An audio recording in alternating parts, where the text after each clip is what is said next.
Hello fans and friends, welcome to another video. My name's Keir Smith. For today's video I'd like to talk about my favourite Stevie Nicks album. Today I'd like to talk about why I love Rock a Little.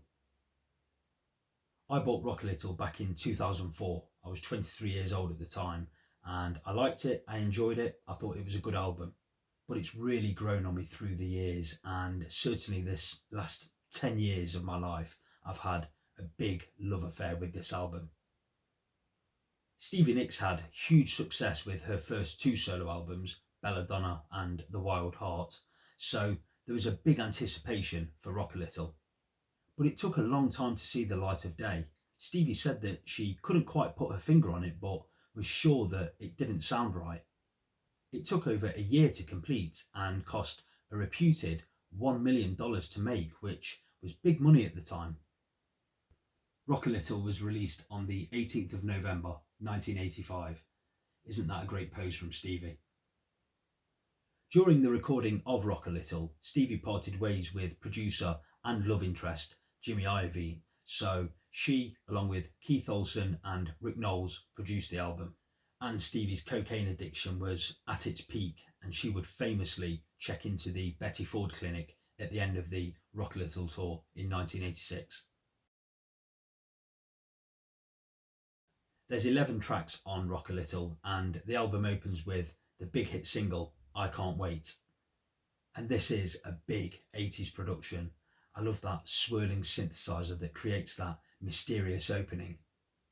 And then keyboards, drum machines, a thudding bass, and a rock guitar come crashing in.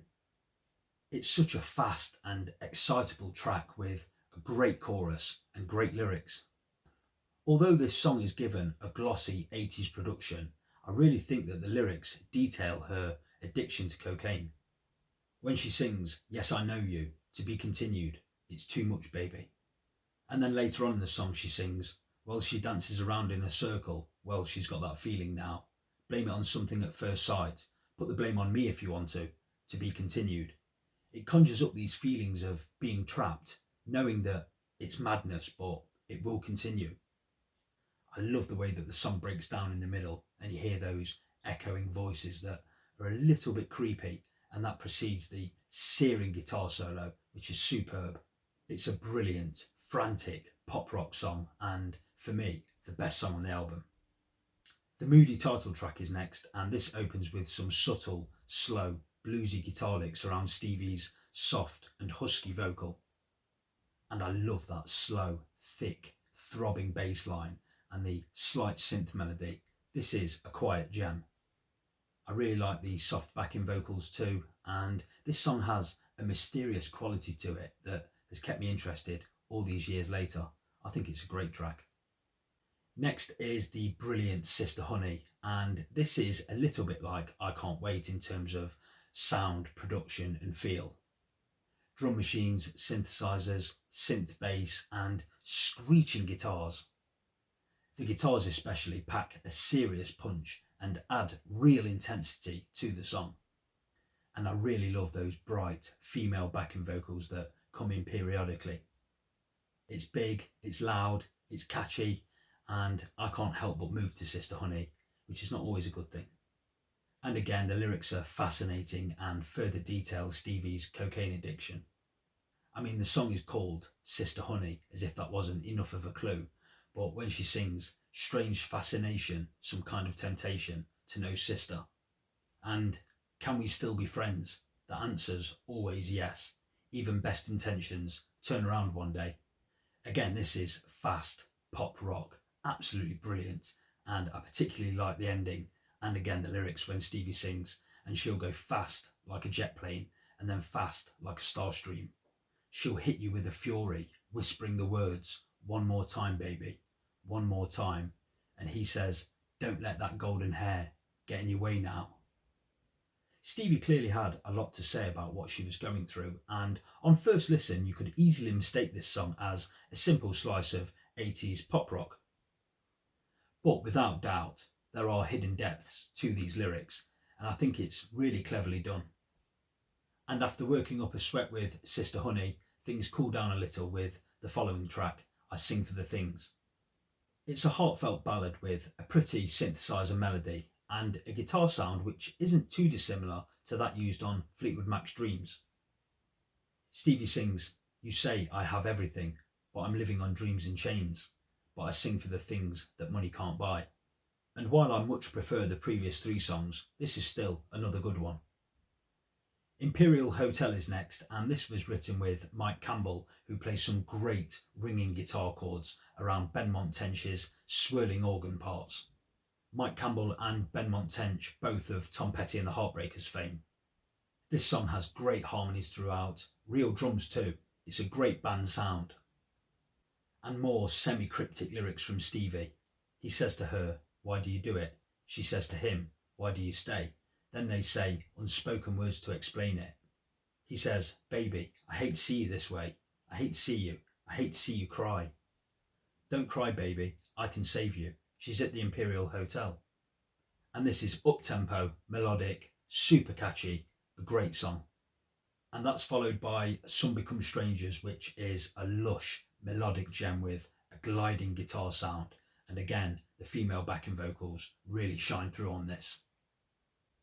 But they appear to act as the devil on Stevie's shoulder as they whisper in the background, "I can make it better," and "Go and take your soul." And Stevie sings, "I don't really need this in my life. Why don't we forget about it?" And "Look how we've changed." I love the clean production on Some Become Strangers. Again, lyrically fascinating and another standout track on the album. And after those two melodic gems, we have the lead-off single for the album, a top 5 US hit, the bombastic Talk to Me. And this is another big 80s production with a twinkling synth melody and the thundering sound of timpani. And Stevie sings, "I can see we're thinking about the same things, and I can see your expression when the phone rings." We both know there's something happening here. Well, there's no sense in dancing around the subject. A wound gets worse when it's treated with neglect. Don't turn around, there's nothing here to fear. You can talk to me, you can set your secrets free. And again, I think that this is all an unspoken conversation that Stevie's having in her head, battling against this addiction.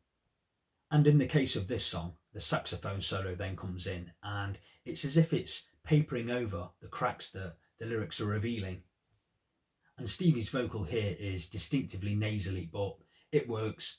Big chorus, big song, very catchy, good stuff. Up next is The Nightmare. Thrown down through the arms of sleep, she fell through the ivory morning. And this song is dominated by this thick web of synthesizers and keyboards, but I love it, and it really allows Stevie's vocal to shine. And her vocal delivery goes from gentle to frantic. It's a really strong performance. And she references the Fleetwood Mac song Storms when she sings, "Well, I stood with you against the storm, and I tried once again. Well, I said, I'd like to leave you with something warm.